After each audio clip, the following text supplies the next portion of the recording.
To academic video zone. आज का हम लोग का वीडियो सेकंड पार्ट है, topic the French revolution and the idea of nation का। इसके पहले जो पार्ट में हम लोगों ने डिस्कस किया था that was about the French revolution, और जिसमें हम लोग ने जाना था कि किस तरह से जो रिवॉल्यूशनरीज है उन्होंने मेजर्स लिया to create a sense of collective identity. उसके बारे में हम लोग ने पूरा डिस्कस किया था। और लास्ट में मैंने एक लाइन लिखा था जिसके अकॉर्डिंग जिसका मतलब ये निकल रहा था कि the revolutionaries were thinking that it is their mission and destiny to free the Europe from despotic rule. That means कि ये फ्रेंच रिवॉल्यूशनरी ये सोचते थे कि जो चेंजेस, जो बदलाव फ्रांस में आए हैं, अब यही बदलाव जो है पूरे यूरोप में आए और यूरोप में भी पूरा मोनार्कियल सिस्टम या फिर ये कह ले जो डिस्पोटिक रूल था, जो अनलिमिटेड पावर से जो रूल करते थे, उसका एंड अप हो जाए। ठीक है, तो इसकी वजह से अब बहुत सारे चेंजेस आ रहे थे। जो चेंजेस फ्रांस में आ रहे थे उसके न्यूज, उनके इंफॉर्मेशन जो है क्या चल रहा है फ्रांस में, ये आउट ऑफ फ्रांस भी जा रहा था ये न्यूज, और यूरोप के डिफरेंट सिटीज और प्लेसेस में भी ये चेंजेस आ रहे थे। तो क्या चेंजेस आ रहे थे? तो जिस तरह से फ्रांस में जो जैकोबिन क्लब जो है वो स्टैब्लिश हो रहा था, डिफरेंट सिटीज ऑफ यूरोप में भी ये चीजें हो रही थी। स्टूडेंट्स और एजुकेटेड मिडिल क्लास जो है वो स्टैब्लिश कर रहे थे, सेट कर रहे थे जैकोबिन क्लब, और with the help of this club वो रिवॉल्यूशन कर रहे थे। यहां तक तो ठीक है। अब क्या चेंजेस आ रहे थे कि जो रिवॉल्यूशनरीज है, ये जो चेंजेस, जैसे मैंने आपको कहा कि फ्रांस जो है ये चाह रहा था कि जो चेंजेस, जो फ्रेंच पीपल है वो ये चाह रहे थे कि जो चेंजेस फ्रांस में आई है वो यूरोप में भी आए। तो 1790s तक फ्रांस की जो आर्मीज है वो डिफरेंट कंट्रीज और डिफरेंट सिटीज, यूरोप के डिफरेंट सिटीज में पहुंच गई थी, और लोग जो है उसको वेलकम कर रहे थे, बिकॉज कहीं ना कहीं उनका विश्वास था कि जो बदलाव फ्रांस में आया है वही बदलाव यहाँ पर भी आ जाएगा, उनके शहरों में भी आ जाएगा, और जो डिस्पोटिक रूल है उसका एंड अप हो जाएगा। तो यहां तक ठीक है। अब इसके बाद क्या? तो जैसे मैंने आपको बताया था कि लास्ट वीडियो में हमने डिस्कस किया था कि नेक्स्ट वीडियो में हम लोग नेपोलियन के बारे में जानेंगे। तो यस, ऑफ कोर्स हम लोग नेपोलियन के बारे में ही जानेंगे। ये इसके पहले क्या क्या चीजें हुई है इसके बारे में हम लोग डिस्कस कर रहे थे। अब नेपोलियन के बारे में जानते हैं कि नेपोलियन कौन थे और वो कैसे फॉर्म में आए। तो जैसे हम लोग ने डिस्कस किया था लास्ट वीडियो में भी, मैंने आपको बताया था कि फ्रेंच रिवॉल्यूशन जब हुआ था और उसके बाद फॉर्म ऑफ गवर्नमेंट बदलती जा रही थी फ्रांस में। जैसे पहले बिफोर रिवॉल्यूशन जो था मोनार्की सिस्टम था, उसके बाद कॉन्स्टिट्यूशनल मोनार्की, फिर नेशनल असेंबली हुआ, then there was a Jacobin जो रॉबेस्पियर जो है रूल किए, देन डायरेक्टरी। ठीक है, और ये भी मैंने आपको, अगर क्लास 9 में आपने डिस्कस पढ़े होंगे तो उसमें आपको क्लियर हुआ होगा कि किस तरह से डायरेक्टरी जो थी, डायरेक्टरी रूल जो था वो इनस्टेबल थी। वो एक जो कह सकते हैं ना कि एक गुड फॉर्म ऑफ गवर्नमेंट जो है वो नहीं थी। वो लोग अपने एडमिनिस्ट्रेशन जो है अच्छे से नहीं चला पा रहे थे, और बिकॉज ऑफ दैट जो जितने भी डायरेक्टरी में जो डायरेक्टर्स थे, they are completely relied on military army. वो लोग किस पर अपने जो रूल चला रहे थे वो पूरा का पूरे जो है किस पे निर्भर थे? मिलिट्री, जो फ्रांस की जो मिलिट्री थी उस पे निर्भर थे। अब ये मिलिट्री पे निर्भर थे, यहां तक तो ठीक है, लेकिन इससे बदलाव क्या आया? बदलाव ये आया कि जिस तरह से इंस्टेबिलिटी थी डायरेक्टरी में, ये क्लियर हो गया था। 9 में भी ये लाइन लिखा गया था कि इट पेव द वे, वो एक इंस्टेबिलिटी, एक रास्ता बना रहा था जिससे वो कंट्री किसी भी वक्त जो है डिक्टेटर के हाथ में आ सकती थी। और यस, यही डिक्टेटर बने नेपोलियन बोनापार्ट। तो नेपोलियन बोनापार्ट डिक्टेटर कैसे बने और वो कौन थे? तो जैसे मैंने आपको बताया कि डायरेक्टर्स जो थे वो कंप्लीटली किस पर डिपेंडेंट हो चुके थे? मिलिट्री पे डिपेंडेंट हो चुके थे, और Napoleon Bonaparte was the general in military. वो मिलिट्री के जनरल थे। उन्होंने इस इंस्टेबिलिटी, जो गवर्नमेंट, जो इनस्टेबल गवर्नमेंट थी फ्रांस में, उन्होंने उसका फायदा उठाया एंड केम इनटू पावर, और उन्होंने बाय फोर्स उन्होंने अपनी गवर्नमेंट फॉर्म कर ली। तो इस तरह से नेपोलियन का गवर्नमेंट, जो नेपोलियन जो है पावर में आ गए, और बाद में एज ए डिक्टेटर ही वो आए थे, लेकिन बाद में उन्होंने अपने आप को एज अ मोनार्की स्टैब्लिश कर लिया था। ठीक है, तो यहां तक तो क्लियर हो गया कि किस तरह से नेपोलियन जो है वो फॉर्म में आ गए और किस तरह से उन्होंने अपने आप को वहां का गवर्नमेंट स्टैब्लिश कर लिया, किस तरह से उन्होंने अपने आप को मोनार्की जो है वहां का किंग बना लिया। तो यहीं से शुरू होता है अबाउट द नेपोलियन। तो इस बारे में हम लोग अब जो है पूरा का पूरा हम लोग नेपोलियन के बारे में ही बात करेंगे। Here I have wrote that the return to monarchy Napoleon had destroyed democracy in France. ये तो क्लियर है कि जिस तरह से नेपोलियन ने खुद को एज अ मोनार्की स्टैब्लिश कर लिया, तो क्लियर था कि जो डेमोक्रेसी स्टैब्लिश हो चुकी थी आफ्टर फ्रेंच रिवॉल्यूशन फ्रांस में, उसका एंड अप हो गया, क्योंकि उसको तो उन्होंने खत्म ही कर दिया। जहां मोनार्की सिस्टम आ गया, दैट मीन्स कि that was a finish of democracy. उसके बाद क्या हुआ, but in the administrative field he had incorporated revolutionary principles in order to make the whole system more rational and efficient. यहाँ पर एक बहुत ही अच्छी बात लिखी गई है कि yes of course he established himself as a monarchy, लेकिन जो भी एडमिनिस्ट्रेटिव फील्ड में उन्होंने काम किया, वो जो सुधार लाए, वो चीजों को और सही करने के लिए, मोर एफिशिएंट बनाने के लिए उन्होंने वो सारे काम किए। तो अब यहाँ डिस्कस हम लोगों को करना है कि जो नेपोलियन है उन्होंने क्या क्या सुधार लाया, किस बारे में हम लोग बात कर रहे हैं। ठीक है, तो यहाँ मैंने कुछ पॉइंट्स लिख रखे हैं कि नेपोलियन बोनापार्ट ने क्या क्या सुधार लाए और कहाँ कहाँ लाए। तो लेट मी टेल यू कि कहाँ कहाँ लाए, इसका जवाब मैं अभी ही दे देती हूँ। जैसे हम लोगों ने डिस्कस किया कि 1790s तक जो है फ्रांस के जो आर्मीज है बहुत सारे यूरोप के सिटीज में जो है स्टैब्लिश हो चुके थे। जब हम लोग बात करें पोलैंड में, बेल्जियम में, स्विट्जरलैंड में, इटाली में, वो स्टैब्लिश हो चुके थे। दैट मीन्स कि all that area came into control of France।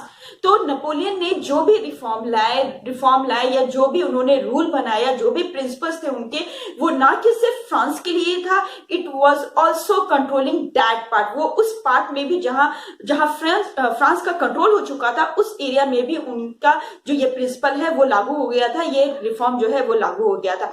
तो लेट मी टेल यू कि ये जो रिफॉर्म, जो भी प्रिंसिपल अपना रहे थे Napoleon Bonaparte, it was famous as a civil code of 1804।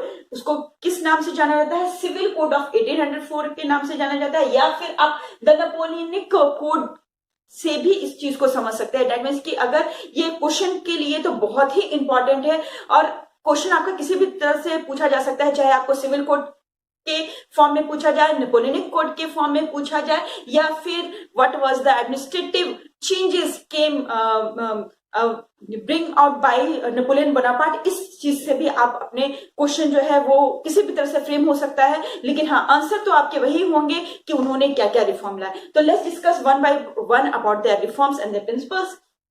First one, take away और प्रिविलेजेस बेस्ड ऑन बर्थ। सबसे पहले जो नेपोलियन ने काम किया वो ये किया कि बाय बर्थ जितने भी प्रिविलेजेस मिले थे, जिनको भी मिले थे, वैसे तो जब हम लोग फ्रेंच रिवॉल्यूशन पढ़े थे तो उसमें क्लियर हो गया था कि वैसे भी by the end of monarchy जो सिस्टम था, उसके बाद से जितने भी प्रिविलेजेस थे of the first class and the second class जो था state, first state and second state, वो प्रिविलेजेस तो एंड हो ही चुके थे, लेकिन फिर भी बाय बर्थ कुछ प्रिविलेजेस जो रह चुके थे उसको एंड अप किसने कर दिया? नेपोलियन बोनापार्ट ने उसे एंड अप कर दिया। Second point, establish equality before the law and secure the right to property. उन्होंने ऐसे लॉज बनाए जिसमें इक्वालिटी हो, दैट मीन्स कि वो लॉ, वो कानून सबके लिए बराबर था। नॉट ओनली दैट, उन्होंने right to property, that means हर एक लोगों के पास अपनी प्रॉपर्टी हो, अपना घर हो, इसके लिए भी उन्होंने चीजें संभाली, उन्होंने बदलाव किया।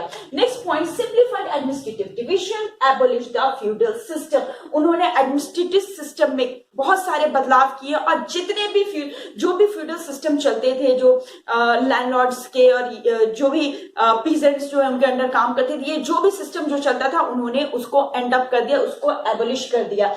Next is free peasants from serfdom and manorial dues।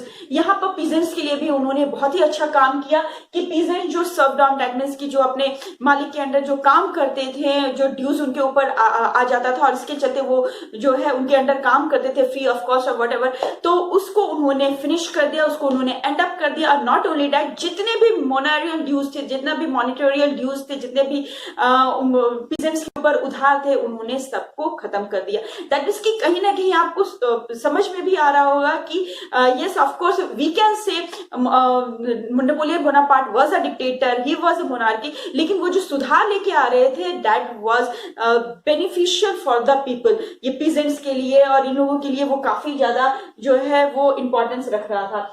In towns guilds restrictions were removed. Towns की अगर बात करें तो गिल्ड्स के रिस्ट्रिक्शन जो है उसको हटा दिए गए। तो ये गिल्ड्स कौन होते हैं, तो ये क्लियर आप रख लीजिए कि गिल्ड्स जो होते हैं, जैसे आपके एरिया में भी जो है कमर्शियल एक कम्युनिटी बनी रहती होगी, ठीक है। तो वो जितने भी जो लोग होते हैं, जो ट्रेडर्स होते हैं, बिजनेसमैन होते हैं, उन लोगों की अपनी एक कम्युनिटी बना लेते हैं, ठीक है। और उस समय क्या होता था कि जब वो जो ट्रेडर्स होते थे या बिजनेसमैन होते थे, वो लोग किसी न्यू ट्रेडर्स को जो है उसमें जगह नहीं देते थे। It was very difficult for a new traders to come and be a part of that trade, ठीक है। दैट मीन्स कि कहीं ना कहीं ये रिस्ट्रिक्शंस लगा रखते थे। तो नेपोलियन बोनापार्ट ने रूल बना के इस रिस्ट्रिक्शंस को भी एंड अप कर दिया। दैट मीन्स कि अब जो ट्रेडर्स बिजनेस करना चाहते थे वो बिना किसी रिस्ट्रिक्शंस के वो ये काम कर सकते थे। Next point is transport and communication system were improved. ये भी एक अच्छा काम है। ट्रांसपोर्ट सिस्टम उन्होंने इम्प्रूव किया, कम्युनिकेशन सिस्टम उन्होंने इम्प्रूव किया।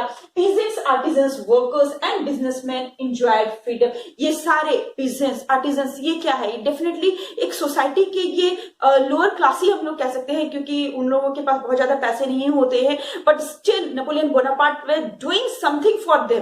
तो इस चीज के लिए पेजेंट्स, आर्टिजन, वर्कर्स और बिजनेसमैन, इन सब को जो है फ्रीडम महसूस होने लगी और वो लोग अपने काम जो है, अपनी लिविंग जो है बेटर करने लगे।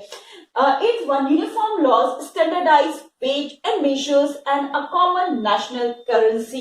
ये भी एक बहुत अच्छा स्टेप था कि उन्होंने लास्ट वीडियो में भी हम लोग ने इस बारे में डिस्कस किया था अबाउट द यूनिफॉर्म जो वेट और मेजर्स जो है यूनिफॉर्मिटी आ रही थी। बाय द फ्रेंच रिवॉल्यूशन के बाद से ही ये सारी बदलाव आ रहे थे, और जो भी बदलाव, जो कमी भी रह गई थी, वो किसने उस चीज को बदल डाला? वो नेपोलियन बोनापार्ट ने उस चीज को बदल डाला। दैट मीन्स की पूरे एरिया में, चाहे वो बात कर ले फ्रांस का या फिर फ्रांस ऑक्युपाइड जितने भी एरियाज थे, वहां पर यूनिफॉर्म लॉज बनाया गया, यूनिफॉर्म मेजर्स बनाए गए, यूनिफॉर्म वेज का सिस्टम बनाया गया, और कॉमन नेशनल करेंसी भी जो है हर जगह का एक हो गया। डेफिनेटली जब ये सारी चीजें होती है तो ट्रेडर्स और बिजनेसमैन को जो है वो काफी फायदा हो जाता है, और ट्रेडिंग करने में जो है कोई डिफिकल्टीज नहीं आती है। तो यहाँ पर क्लियर हो गया कि यहाँ पर अगर हम लोग पॉइंट वाइज देखा जाए तो ट्रेडर्स के लिए, बिजनेसमैन के लिए, पीजेंट्स के लिए, वर्कर्स के लिए, आर्टिजन्स के लिए, for everyone he was doing work. That means कि ये रिफॉर्म जो वो लोग ला रहे थे, ये कहीं ना कहीं जो है वो सबके काम आ रहा है। तो ऐसे चाहे मोनार्क हो या डिक्टेटर हो, ऐसे लोग को सभी कोई वेलकम करेंगे। तो दैट वाज द रिफॉर्म। या फिर जो नेपोलियनिक कोड के बारे में अगर हम बात करें, सिविल कोड की बात करें, तो दिस वाज द पॉइंट। ये आप बहुत अच्छे से इसे आंसर बनाकर इसे प्रिपेयर कर सकते हैं। ओके, नाउ हियर इज अब इसके बाद क्या हुआ? तो मैं आपको बताई कि जैसे जिस तरह से ये जो रिफॉर्म्स नेपोलियन बोनापार्ट ला रहे थे, ये हर जगह लेके आ रहे थे। ऐसे सारे एरियाज में जहां जो फ्रांस का था, और फ्रांस के आर्मी जहां पहुंच के जो भी एरिया ऑक्युपाई कर चुके थे, वो सारे एरिया में ये सारे जो नेपोलियनिक कोड कह रहे, ये वहां पर लागू कर दिया गया था, ठीक है। तो आप सोच रहे हैं कि फ्रांस तक तो ठीक है, क्योंकि नेपोलियन जो है वो फ्रांस का था, तो वहां पर अगर उन्होंने अपने जो कोड है वो लागू किए तो वो ठीक है, but why the other countries were adopting that, और वो कैसे अग्री हो रहे थे? तो यहाँ पर उसका जवाब भी है कि armies were welcomed as a harbinger of liberty in places like Holland, Switzerland, cities like Brussels, Mainz, Milan, Warsaw. That means कि जो इवेंट्स, जो चेंजेस जो है फ्रांस में आ रही थी, उसके न्यूज जो है वो आउट ऑफ फ्रांस भी पहुंच रहे थे। तो लोगों को ये दिख रहा था कि फ्रांस में किस तरह से लिबर्टी वर्क कर रहा है, लोगों को फ्रीडम मिल रही है, लोग जो है उनकी लिविंग जो है वो बेटर हो रही है, कोई क्लास का डिफरेंस नहीं है, कोई स्टेट का डिफरेंस नहीं है, और एक रूल भी जो है वो इस तरह से चल रहा है कि सब इजिली जो है रह पा रहे हैं। तो ऐसे लोगों को, ऐसा कौन नहीं चाहेगा कि उनके एरिया में भी, उनके सिटीज में भी, उनके कंट्रीज में भी जो है इस तरह के रूल लागू हो जाए? तो that's why the people of the other areas या अदर सिटीज जो है, ये सारी सिटीज की अगर हम नाम लिए, तो they were actually welcoming the armies of France. वो लोग फ्रांस के आर्मीज को वेलकम कर रहे थे एज अ हार्बिंगर। हार्बिंग का मतलब क्या होता है कि जो फोर रनर, दैट मीन्स की लिबर्टी मतलब क्या?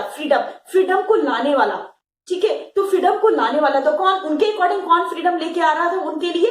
फ्रांस के आर्मी। फ्रांस के अंदर वो ऑक्युपाई हो जाएंगे, तो उनको लग रहा था कि वो लोग को भी फ्रीडम मिल जाएगा, वो लोग भी लिबर्टी के साथ जी सकेंगे। That's why in the initial stage they were welcoming the French आर्मीज। ठीक है, यहाँ तक तो समझ में आ गया। बट लेटर, क्या ये वो जो खुश हो रहे थे, क्या उनकी खुशी बरकरार रही या वो चलता ही या रहा, या फिर उसमें कोई चेंजेस आ गए थे? Yes of course, later they realise, जो भी लोग थे, जो भी आउट ऑफ, अगर हम लोग फ्रांस की बात करें तो बाद में उन्हें रियलाइज हुआ कि ठीक है, ये लिबर्टी तो आ रही है, लेकिन लिबर्टी के साथ साथ बहुत सारे रिस्ट्रिक्शंस भी जो है नेपोलियन लेके आ रहे थे, जो उनके पॉलिटिकल फ्रीडम को जो है वो रोक रहा था, पॉलिटिकल फ्रीडम जो है उसे छीन रहा था। तो किस तरह की पॉलिटिकल फ्रीडम की हम लोग बात कर रहे हैं? तो later realise about the end of political freedom, like increase taxation, Napoleon ने टैक्स बढ़ा दिया था, सेंसरशिप लगा दिया था, कोई भी उनके अगेंस्ट बोल नहीं सकते थे, forced conscriptions of the French armies request to conquer the rest of Europe.